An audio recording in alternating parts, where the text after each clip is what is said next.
We will never fail, and we will always protect your Second Amendment.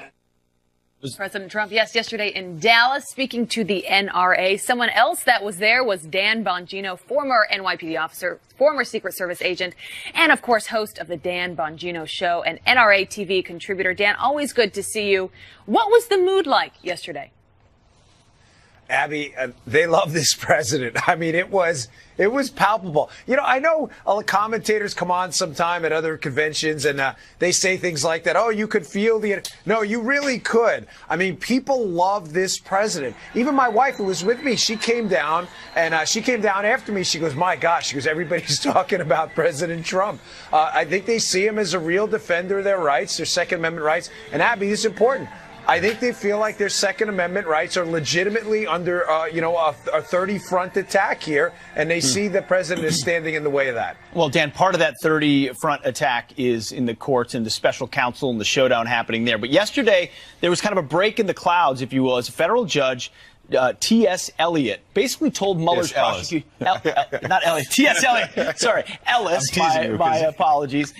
He ripped into the Mueller team, the prosecutors, accusing them of not really wanting to go after Paul Manafort and his misdeeds, but instead targeting Team Trump. Dan, you've been warning about this from the beginning. What do you make of this judge?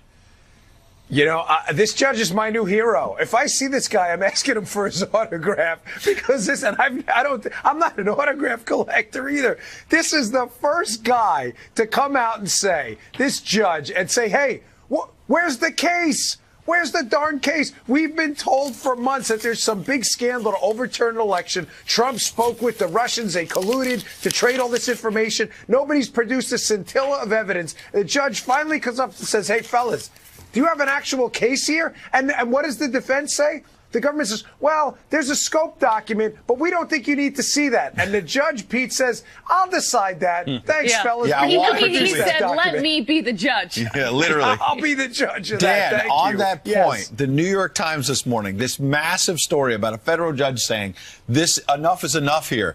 Page A13 at the bottom, federal judge questions counsel's pursuit of Manafort. How many maybe dozens of stories have they done on A1, A4, everywhere else. But I'm opening the paper because on the op-ed page, by the way, one Adam Schiff has an op-ed, don't take the bait on impeachment. He says basically, let's not give people the idea Democrats want to, quote unquote, nullify an election. Hasn't that been what Adam Schiff has been doing for over a year now? And listen, Adam Schiff's a fraud. I'm sorry. He's a fraud. And I say that and I mean it. I know those are harsh words, but Adam Schiff is he's not a stupid man. This is a smart guy. Adam Schiff has access to information on his intel committee, Ed. You and I don't. He is known for at least a year now, if not longer, that this collusion story with the Russians is a hoax. And yet he has gone on every media channel he can, puts his makeup on, does his thing, and has said that Trump colluded with the Russians. The only reason he's writing this op-ed now, I believe, is because he's starting to see that the American public, based on polling data, is catching on that this is a hoax and is getting frustrated. Schiff is a fraud. He's not doing the right thing. He's doing the easy thing. So you're saying the Democrats closest to the information, closest to the evidence outside of the Mueller probe are starting to realize we've looked at it. It ain't there. We better recalibrate. Otherwise, it's going to boomerang back at us for a false narrative. Pete, not only is it not there, this was a setup. I've only been saying this for a year and a half. Look at the information. The Trump team was set up. There were crimes committed here, Pete. There were leaks of highly classified information. There were crimes committed with the trading of classified information in the Clinton email scandal. Those crimes needed to be covered. They had to set up Trump to keep the attention on him and away from them.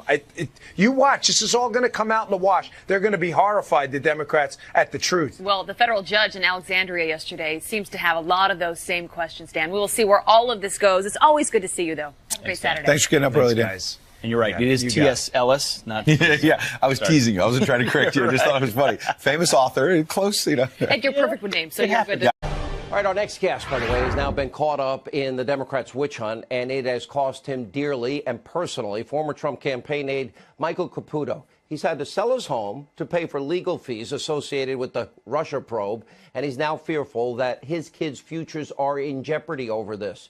Now, this week, Caputo had harsh words for the Senate Intelligence Committee. He told them this, quote, "What America needs is an investigation of the investigators. I want to know who's paying for the spies' work and coordinating this attack on President Donald Trump. I want to know who cost us so much money, who crushed our kids, who forced us out of our home, all because you lost an election. I want to know because, well, GD you to hell." Michael Caputo joins us now.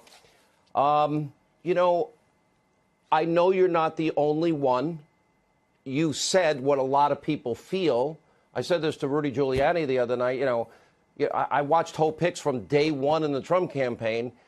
I'm guessing, I don't know for sure, she probably spent more in legal fees than she was paid last year.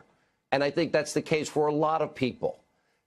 I want you to explain how this impacts you and your family.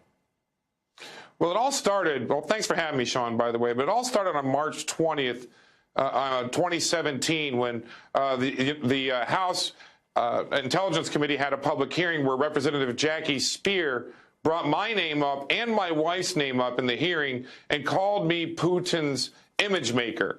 The threats to our family came just one after the other from there, death threat after death threat. One guy called me after that hearing on the phone and said, "I know you're not home. We're going to burn your house down with your wife and children inside." These death threats haven't stopped since that day. I had to lawyer up shortly thereafter when it became very clear that I was going to be pulled into the congressional investigations. And since then, after a House Permanent Select Committee of Intelligence hearing in 2017, and then a Senate committee hearing on Tuesday, and now I'm sitting before the Mueller team on Wednesday, we're at about $125,000. I want to tell you, we were on our way out of our home, Sean, on our way out, because we couldn't have a home like we had and make Buffalo money. We had to move to Washington to make Washington money so I could pay the debt that I had, you know, these $125,000 more I make in a year out here in East Aurora, New York. It just, you know, that's how much, you know, we don't make that much out here. We're wealthy and a quality of life. You know, but, you know, what happened? Yeah, go ahead, sir. What happened, Sean, really surprised me, because just one last thing we tried to do before we had to really pack up was put up a GoFundMe. And between the time I told them to go to hell and the time I checked my GoFundMe, we had raised over $125,000 in $20 increments, more than 2,000 donors. I was just shocked by this. I think it's a good thing for people to see, because there are a dozen or more other people who can't afford this, who are really having trouble, and they need to know that the MAGA people